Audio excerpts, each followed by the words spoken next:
নমস্কার আমার প্রিয় দর্শকবৃন্দ, আজকে তোমাদের নিয়ে যে ভিডিওটা হবে সে ভিডিওটা খুবই মারাত্মক প্রতিবাদমূলক ভিডিও। ঠিকই শুনেছ।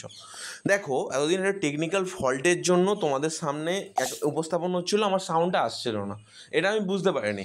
আজকে কোনো একটা স্টুডেন্ট আমাকে ফোন করেছিল, ঠিক আছে, আমি প্রচুর পরিমাণে ব্যস্ততার মধ্যে ছিলাম যে তোমাদের যাতে যে কোনোভাবে তোমাদের অ্যাপ্লিকেশান ভেরিফাই করানো যেতে পারে, বা কিছু স্টুডেন্টের অ্যাপ্লিকেশান রিজেক্ট হয়ে গেছে, এমন একটা সমস্যার মধ্যে পড়েছিল, তারা আমাকে মেল করেছিল। তাদের এই মেলগুলো যখন আমার চোখের সামনে আটকে যায়, আমার চোখটা খুব কষ্ট হয় এবং আমি সেই বিষয়গুলো নিয়ে খুবই ব্যস্ত হয়ে পড়ি এবং তোমাদের মেলটা যাতে তাদের কাছে পৌঁছায় সেই বিষয় নিয়ে ব্যস্ত হয়ে পড়ি। I am sorry for that all the community student. আমি তাদের কাছে অসংখ্য ধন্যবাদ সবার কাছে যারা আমাকে এত ধৈর্য সহকারে বিশ্বাসের সহিত সেই ভিডিওগুলোতে ক্লিক করেছো যে ভিডিওগুলোতে কোনো সাউন্ড ছিল না। বাট আমি একটা কথা বলি, টেকনিক্যাল ফল্ট হয়েছিল যে মাইক্রোফোনের কোনো কারণে একটা ডিভাইসের একটা সেটিংস থাকে, সেই সেটিংয়ে মাইক্রোফোনটা অফ করা ছিল, আমি খেয়াল করিনি, কিন্তু আমি নিজে করেছি ভিডিওটা। আমি তোমাদের সামনে উপস্থাপনগুলো খুব রিয়েল এবং জেনুইন ইনফরমেশন ভিডিও ছিল, যেখানে আমি তোমাদের বলেছিলাম যে সেই সমস্ত স্টুডেন্টের ব্যাঙ্ক অ্যাকাউন্টে টাকা ঢোকার কথা ছিল, কিন্তু সমস্যাটা হচ্ছে আফটার ডিউ টু দ্য রাজনৈতিক কিছু ভ্যাকেন্সির জন্য বা রাজনৈতিক কিছু ফায়দার জন্য তোমাদের টাকাটাকে পোস্টপন করে দেওয়া হয়েছে। মানে কীরকমভাবে ব্যাপারটা আমি তোমাদের সামনে একটু উপস্থাপন করি, শোনো।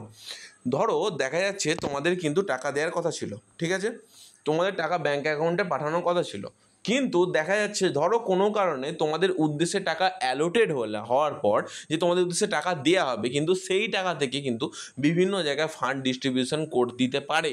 সেটা কিন্তু এখনও পর্যন্ত এটা বলেনি যে তুমি এই টাকাটা শুধুমাত্র এই পারপাসেই ব্যবহার করতে পারবে। কিন্তু ধরো তোমাদের জন্য হয়তো ধরো জেনারেট হলো কোনো কারণে, আমি সাপোজ বলছি তোমাদের জন্য টাকাটা জেনারেট হলো বা তোমাদের জন্য টাকাটা তোমাদের দেওয়া হবে, এরকম একটা জেনারেট করার পরও তোমাদের কিন্তু সেই টাকাটা তোমরা নাও পেতে পারো। সেই কেসটাই হয়েছে এবারে। কিন্তু আমার ব্যাপারটা খুবই খারাপ লাগলো। দেখো, রাজনৈতিক ব্যাপারটা যেমন জড়িত থাকে আমাদের পশ্চিমবঙ্গের ক্ষেত্রে চপ শিল্পটা এখন গুরুত্বপূর্ণ ভূমিকা পালন করেছে। আমি আজকে তোমাদের অ্যাগ্রেসিভ কণ্ঠে একটা কথা বলি, শোনো। আমাদের এই পশ্চিমবঙ্গে থেকে তোমরা কি করতে পারবে আমি জানি না, কিন্তু আমি এইটুকু বলি, এই পশ্চিমবঙ্গে থেকে আমি পশ্চিমবঙ্গে কিছু পরিবর্তন করার চেষ্টা করবো। তুমিও যদি 1% পরিবর্তন করার চেষ্টা করো, তাহলে এই পশ্চিমবঙ্গটা কিন্তু পরিবর্তন হবে। কারণ এই পশ্চিমবঙ্গে রতন টাটার মতো শিল্পকে যেখানে সিঙ্গুর থেকে তাড়িয়ে দেওয়া হয়েছে, সেই জায়গায় দাঁড়িয়ে আজকের দিনে দাঁড়িয়ে আমি এটা বলতে বাধ্য হচ্ছি যে এসবিএমসিএম স্কলারশিপটাও তোমাদের সাথে সেরকমভাবে ঝুলে আছে। কিন্তু আমি আমার মতো চেষ্টা করলাম, তাদের সাথে কথা বললাম, কনসাল্ট করলাম।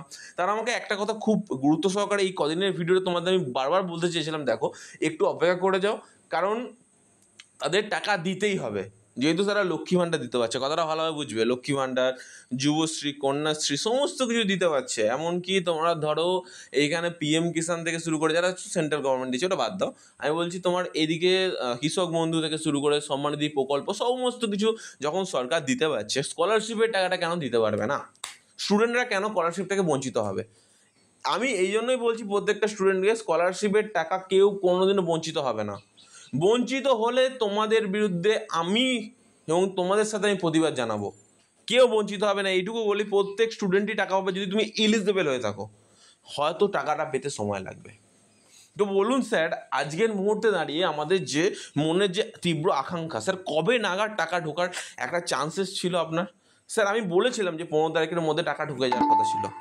এরকম অনেক স্টুডেন্ট ছিল যাদের উদ্দেশ্যে টাকা ছেড়ে দেওয়া হয়েছিল, ঢুকে গেছে, কিন্তু বাদবাকি কোনো স্টুডেন্টের ব্যাঙ্ক অ্যাকাউন্টে ঢোকেনি টাকা। তাদের এমনকি অ্যাপ্লিকেশনের স্ট্যাটাসেরও কোনো পরিবর্তন হয়নি। এটা আমি শুনে সবথেকে বড় আমি সাসপেন্স হয়ে গেছিলাম, যে আমি বুঝতে পারিনি যে যেখানে আমাকে ইনফরমেশান এরকম দেওয়া হলো, যেখান থেকে একটা ইনফরমেশান পেয়েছিলাম, সেই ইনফরমেশান ধরুন তোমাদের বললাম, কিন্তু ভেতরে যে রাজনৈতিকভাবে যে এরকম কেসটা উল্টে যাবে ব্যাপারটা আমি বুঝতে পারিনি।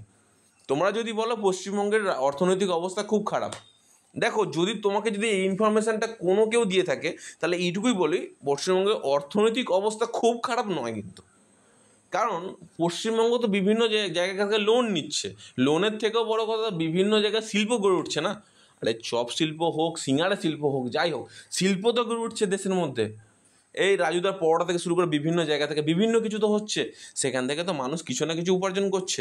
পশ্চিমবঙ্গের অর্থনৈতিক অবস্থা এতটা খারাপ নয় যেটা তোমরা মনে করছো, কারণ এখানে জিএসটি থেকে যে পরিমাণ টাকা উঠে আসে না, সেটা অন্যান্য কোনো রাজ্যে এত টাকা উঠে আসে না। তো বলতে পারো যে এই আবগারি শিল্প থেকে শুরু করে এই যে ধরো কিছু কিছু মদ শিল্প, বা ধরো এই যে দেশের বেকআপ যুবকরা কী করবে, তারা মদ খাবে, সেখান থেকে যে টাকাটা পাচ্ছে সম্পূর্ণ স্টেট গভর্নমেন্ট পাচ্ছে। তাহলে টাকাটা যাচ্ছে কোথায়? আমাদের পশ্চিমবঙ্গে তো মদ শিল্পই ভরে গেছে, চপ শিল্পে বলে ভরে গেছে, আর এবার সেই টাকাটা তো জিএসটি রূপে পাচ্ছে। তো অসুবিধাটা কোথায়? টাকা সব জায়গাতেই আছে, তোমাদের সামনে দেখানো হচ্ছে একরকম ব্যাপারটা।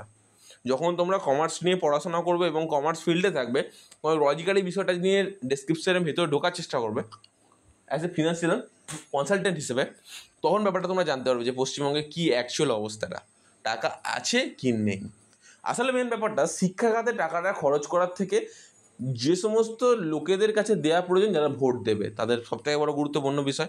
এটা কোনো রাজনৈতিক বিষয় নিয়ে বলছি না আমি, শুধুমাত্র তোমাদের সামনে তোমাদের ব্যাপারটা কোনো রাজনৈতিক বিষয়কে আমি ডাইরেক্টলি পুরো প্রশ্ন তুলে বা ডাইরেক্ট তুলে সেরকম কিছু বলতে চাইছি না, শুধু এইটাই বলতে চাইছি যে এরকম কেসটা মানে সাম্প্রতিকভাবে প্রত্যেকটা মুহূর্তে হচ্ছে, ঠিক আছে? তো তোমরা কি আশা করতে পারো এই মুহূর্তে স্কলারশিপ?